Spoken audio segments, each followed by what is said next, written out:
തൃശൂർ പൂരത്തിൽ രാഷ്ട്രീയ വിവാദങ്ങളുടെ വെടിക്കെട്ട് പൊട്ടുമ്പോൾ ഭരണകാര്യങ്ങളിൽ മതം ഇടപെടരുത് എന്ന് നിഷ്കർഷിച്ച ജനാധിപത്യത്തിലേക്ക് എത്തിയിട്ടും തൃശൂർകാർ ഇന്നും തങ്ങളുടെ മാതൃകാ ഭരണാധികാരിയായി കാണുന്ന ശക്തൻ തമ്പുരാൻ എന്ന് പുകൾപ്പെട്ട രാമവർമ്മ കുഞ്ഞിപ്പിള്ള തമ്പുരാൻ എന്ന ഭരണാധികാരിയെക്കുറിച്ച് ഇപ്പോഴല്ലെങ്കിൽ പിന്നെ എപ്പോഴാണ് നാം ചർച്ച ചെയ്യുക? ഇന്ന് കാണുന്ന തൃശൂരിനെ സൃഷ്ടിച്ച, തൃശൂർ പൂരത്തിന് തുടക്കമിട്ട ശക്തൻ തമ്പുരാൻ എന്ന ശക്തനായ ഭരണാധികാരിയുടെ ജീവിതത്തിലേക്ക് നമുക്കൊന്ന് പോയി വരാം.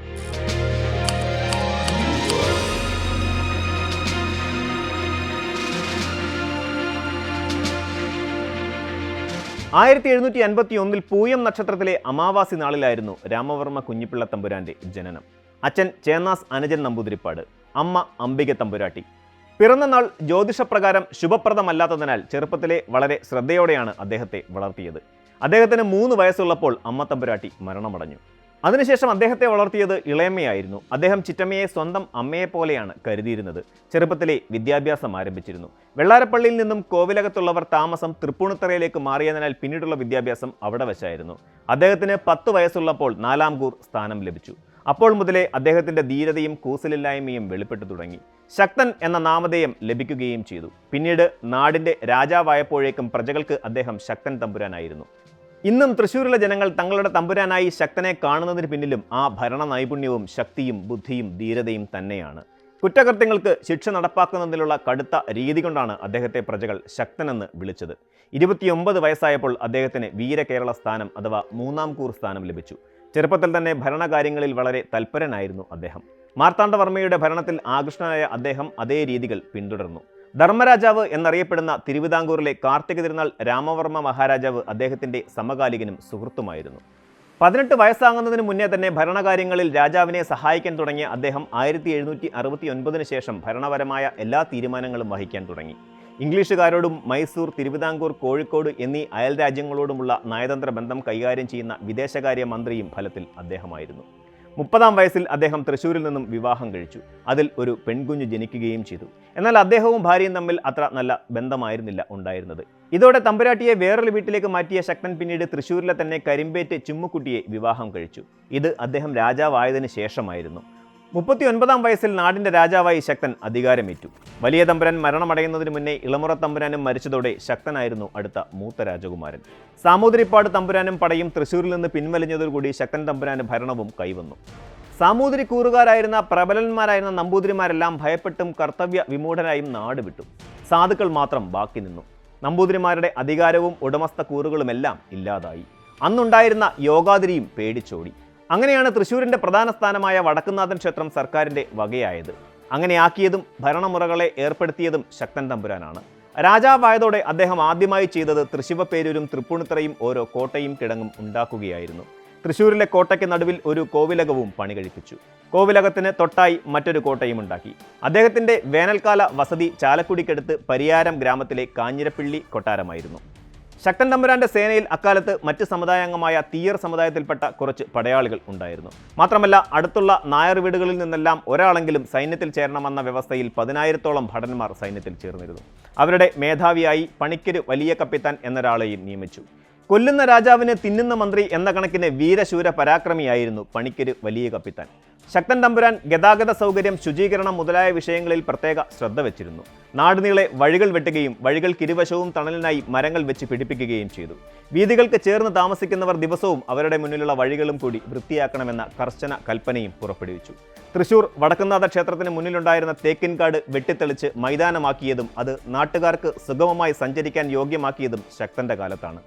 തേക്കിൻകാട് വെട്ടിത്തെളിക്കാൻ തടസ്സവാദവുമായി എത്തിയ പാറമേക്കാവ് ഭഗവതി ക്ഷേത്രത്തിലെ വെളിച്ചപ്പാടിൻ്റെ തല വെട്ടിപ്പൊളിച്ച് കൊന്നാണ് രാജാധികാരത്തിന് മുന്നിൽ മതം തടസ്സവാദവുമായി വരരുത് എന്ന സന്ദേശം ശക്തൻ തമ്പുരാൻ നൽകിയത്. കാടിനെ അമ്പലപ്പറമ്പും പിന്നീട് പൂരപ്പറമ്പുമാക്കിയതും ശക്തൻ തമ്പുരാനാണ്. അദ്ദേഹം കൊട്ടാരം വകയായി വളരെയധികം ഭൂമി പിടിച്ചെടുത്ത് അവിടെയെല്ലാം കൃഷി ചെയ്തു. ഈ ഭൂമി പാവപ്പെട്ടവരുടേതാണെങ്കിൽ അതിന് നഷ്ടപരിഹാരം കൊടുത്തിരുന്നു. എന്നാൽ ജന്മിമാരുടേതിന് യാതൊരു നഷ്ടപരിഹാരവും കൊടുത്തിരുന്നില്ല. അങ്ങനെ വലിയ കോലാഹലങ്ങളൊന്നുമില്ലാതെ അദ്ദേഹം തൻ്റെ രാജ്യത്തു നിന്നും ജന്മിത്വം ഇല്ലാതാക്കി. കൃഷിഭൂമി സ്റ്റേറ്റിൻ്റെതായി മാറി. രാജ്യത്ത് നിലനിൽക്കുന്ന അക്രമങ്ങൾ അറിയുന്നതിനായി രാത്രികാലങ്ങളിൽ ഗൂഢമായി നാട് ചുറ്റിയിരുന്നു. ശക്തമായ ഒരു ചാരശൃംഖലയും അദ്ദേഹത്തിനുണ്ടായിരുന്നു. വേഷപ്രച്ഛന്നനായി അദ്ദേഹം തിരുവനന്തപുരം വരെയും കൂട്ടിന് ആരുമില്ലാതെ പോയി മുറജപവും മറ്റും കണ്ടതായി പറയപ്പെടുന്നുണ്ട്. ശക്തൻ തമ്പുരാന്റെ ഭരണകാലം കൊച്ചി രാജ്യ ചരിത്രത്തിലെ ജന്മിമാരുടെ ആധിപത്യത്തിൻ്റെ അവസാനത്തെയും ആധുനിക യുഗത്തിൻ്റെ ആരംഭത്തെയും കുറിക്കുന്നു. ശക്തരായ പ്രഭുക്കന്മാരുടെയും തൃശൂർ വടക്കുംനാഥ ക്ഷേത്രത്തിലെയും പെരുമനം ക്ഷേത്രത്തിലെയും ഊരാൺമക്കാരായ പോറ്റിമാരുടെയും ഭീഷണി രാജാധികാരത്തിന് ഗൗരവതരമായ ഭീഷണി ഉയർത്തിയിരുന്നു. ഇതിനെതിരായി അവരുടെ ശക്തിയെ അടിച്ചമർത്താനും തൻ്റെ അധീശത്വം ഉറപ്പിക്കാനും അദ്ദേഹം കർശനമായ നടപടികൾ സ്വീകരിച്ചു. ഓരോ സ്ഥലത്തും നമ്പൂതിരി യോഗങ്ങൾക്ക് വേണ്ടി യോഗാതിരിപ്പാടുമാരെ തിരഞ്ഞെടുക്കുമായിരുന്നു. ഇവരാണ് പുരോഹിത വർഗം. ഇവരുടെ നേതൃത്വത്തിൽ തൃശ്ശൂരിലെ നമ്പൂതിരി കുടുംബങ്ങൾ കൊച്ചിയും കോഴിക്കോടും തമ്മിലുണ്ടായ യുദ്ധത്തിൽ ആഭ്യന്തര കലാപം സൃഷ്ടിക്കുകയായിരുന്നു. അദ്ദേഹം ഈ യോഗാതിരിപ്പാടുമാരുടെ പ്രവർത്തനങ്ങൾക്ക് വിരാമമിട്ടു. പ്രഭുക്കന്മാരുടെ വസ്തുവകകൾ പണ്ടാരവകയിലേക്ക് ചേർത്ത് അവരെ തരം താഴ്ത്തി അവരുടേതായ മറ്റു പ്രമാണിമാരുടെയും അധികാരങ്ങൾ അദ്ദേഹം നേരിട്ട് നിയമിക്കുന്ന ഉദ്യോഗസ്ഥർക്ക് നൽകി. ദേവസ്വം ഭരണം സർക്കാർ നേരിട്ട് നടത്താൻ തുടങ്ങി.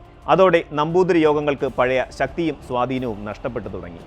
മാടമ്പിമാരുടെ സ്വാധീനം അറുത്തുമാറ്റുന്നതിനോടൊപ്പം രാജാധികാരം ശക്തമാക്കാനുള്ള ഭരണപരിഷ്കാരം നടത്തുകയും ചെയ്തു. ഗ്രാമമായിരുന്നു ഏറ്റവും ചെറിയ ഘടകം. ഇത് പർവ്വതീകാരൻ എന്ന് പറയുന്ന ഉദ്യോഗസ്ഥരുടെ മേൽനോട്ടത്തിലാക്കി. അവർക്കായിരുന്നു നികുതികൾ പിരിക്കാനുള്ള അവകാശം. മുൻപ് ഇത് നാട്ടിലെ പ്രഭുക്കന്മാരാണ് കൈകാര്യം ചെയ്തിരുന്നത്. ചെറിയ കുറ്റങ്ങൾക്ക് വിധി നടപ്പാക്കുന്നതും അവരായിരുന്നു. നിരവധി ഗ്രാമങ്ങൾ ചേർന്ന് താലൂക്കുകളായി മാറ്റി. ഇതിനെ കോവിലകത്തും വാതുക്കൽ എന്നാണ് വിളിച്ചിരുന്നത്. 2 താലൂക്കുകൾ ചേർന്ന് ഒരു സൂബ എന്ന സംവിധാനമുണ്ടാക്കി. സൂബകൾക്ക് പ്രത്യേക അധികാരമുണ്ടായിരുന്നു. അതിന് പ്രത്യേകം ഉദ്യോഗസ്ഥരും. വ്യവഹാരങ്ങൾക്ക് കച്ചേരികൾ നിർമ്മിച്ചു. കൈക്കൂലി, അഴിമതി തുടങ്ങിയ കുറ്റകൃത്യങ്ങൾ നടക്കുന്നുണ്ടോ എന്ന് ഈ ഉദ്യോഗസ്ഥർ ശ്രദ്ധിച്ചിരുന്നു. കുറ്റം കണ്ടുപിടിച്ച് തെളിയിച്ചു കഴിഞ്ഞാൽ ഉദ്യോഗസ്ഥർക്ക് പോലും കടുത്ത ദണ്ഡനകൾ കൊടുത്തിരുന്നു. സ്വത്തുക്കൾ കണ്ടുകെട്ടുക, ചാട്ടവാറടി, തടവ് എന്നിങ്ങനെ ഉദ്യോഗസ്ഥരുടെ സാൻമാർഗികത നിലനിർത്താൻ വേണ്ട ചട്ടങ്ങൾ കൊണ്ടുവന്നു. രാജാവ് തന്നെ വ്യാപാരം കൈയാളി. ഫലത്തിൽ സ്റ്റേറ്റിന്റെ നിയന്ത്രണത്തിലായിരുന്നു വ്യാപാരവും. തൃശ്ശൂരിലെ കമ്മ്യൂണിസ്റ്റ് ശക്തിക്ക് പിന്നിൽ ശക്തൻ തമ്പുരാൻ ആയിരുന്നു എന്ന് നിങ്ങൾക്കിപ്പോൾ തോന്നുന്നില്ലേ? ശക്തൻ തമ്പുരാന്റെ കാലത്ത് ദക്ഷിണ കേരളത്തിലെ ആറാട്ടുപുഴ പൂരമായിരുന്നു ഏറെ പ്രശസ്തം. അന്ന് പൂരങ്ങളുടെ പൂരമായി കരുതിയിരുന്ന ആറാട്ടുപുഴ പൂരത്തിന് പല ദേശങ്ങളിൽ നിന്നും ദേവകളെത്തുക പതിവായിരുന്നു. ലോകത്തെ എല്ലാ ദേവീദേവന്മാരും ആറാട്ടുപുഴ പൂരത്തിൽ പങ്കെടുക്കാൻ എത്തുമെന്നായിരുന്നു വിശ്വാസം. ഒരു തവണയിലെ പൂരത്തിന് ശക്തമായ കാറ്റും പേമാരിയും നിമിത്തം പാറമേക്കാവ്, തിരുവമ്പാടി, ചെമ്പൂക്കാവ്, കാരമുക്ക്, ലാലൂർ, അയ്യന്തോൾ, ചൂരക്കാട്ടുകാവ്, നെയ്തലക്കാവ്, കണിമംഗലം ശാസ്താവ് എന്നീ പൂരങ്ങൾക്ക് ആറാട്ടുപുഴയിലെത്താൻ സാധിച്ചില്ലത്രേ. പൂരത്തിനെത്താതിരുന്നത് കൊണ്ട് ഈ പൂരങ്ങൾക്ക് ഭ്രഷ്ട് കൽപ്പിച്ചിരുന്നതായി പറയപ്പെടുന്നു. സംഭവം അറിഞ്ഞ് കോപിഷ്ഠനായ ശക്തൻ തമ്പുരാൻ വടക്കുംനാഥൻ ആസ്ഥാനമാക്കി അടുത്ത പൂരം നാളിൽ സാംസ്കാരിക കേരളത്തിന്റെ തിലകക്കുറിയായി മാറിയ തൃശ്ശൂർ പൂരം ആരംഭിച്ചു. പൂരത്തെ പ്രശസ്തമാക്കി തീർത്ത പാറമേക്കാവ്, തിരുവമ്പാടി ദേശക്കാരെ മത്സരത്തിന് വിധേയനാക്കിയതുപോലും അദ്ദേഹമാണെന്നാണ് പറയപ്പെടുന്നത്. 200 വർഷത്തെ ചരിത്രം പറയുന്ന സാംസ്കാരിക കേരളത്തിന്റെ ഉത്സവകാലങ്ങളുടെ മുഖമുദ്രയെന്നോണം തൃശ്ശൂവപ്പേരൂരിലെ പൂരം കേരളത്തിൽ ഏറ്റവും ജനശ്രദ്ധയെ ആകർഷിക്കുന്ന ഉത്സവമായി ഇന്നും തുടരുന്നു.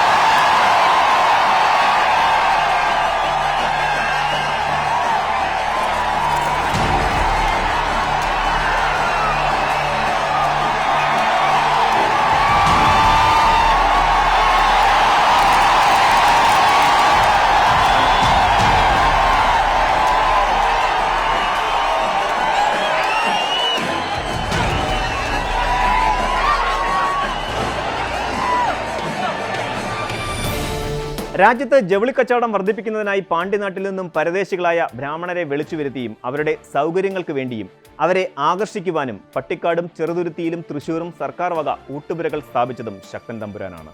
നാട്ടുവ്യാപാരങ്ങൾക്കും വ്യവസായങ്ങൾക്കും വേണ്ടി ചില പ്രത്യേക സിറിയൻ ക്രിസ്ത്യൻ കുടുംബക്കാർക്ക് സ്വതന്ത്രമായും സ്വന്തമായും താമസ സ്ഥലങ്ങളും പാണ്ഡ്യയിൽ നിന്നെത്തിയ പരദേശ ബ്രാഹ്മണർക്ക് ശല്യം കൂടാതെ താമസിക്കുന്നതിനും സൗജന്യമായി മഠങ്ങളും സ്ഥാപിക്കുകയും ചെയ്തു. തൃശ്ശൂരിലെ അങ്ങാടിയും പാണ്ഡ്യ സമൂഹവും ആ വഴിക്ക് വളർന്നു വന്നിട്ടുള്ളവരാണ്. ചുരുക്കത്തിൽ ശക്തൻ തമ്പുരാൻ മഹാരാജാവാണ് ആധുനിക തൃശ്ശൂരിൻ്റെ ശില്പി എന്ന് പറയുന്നതിൻ്റെ കാരണം ഇതെല്ലാമാണ്.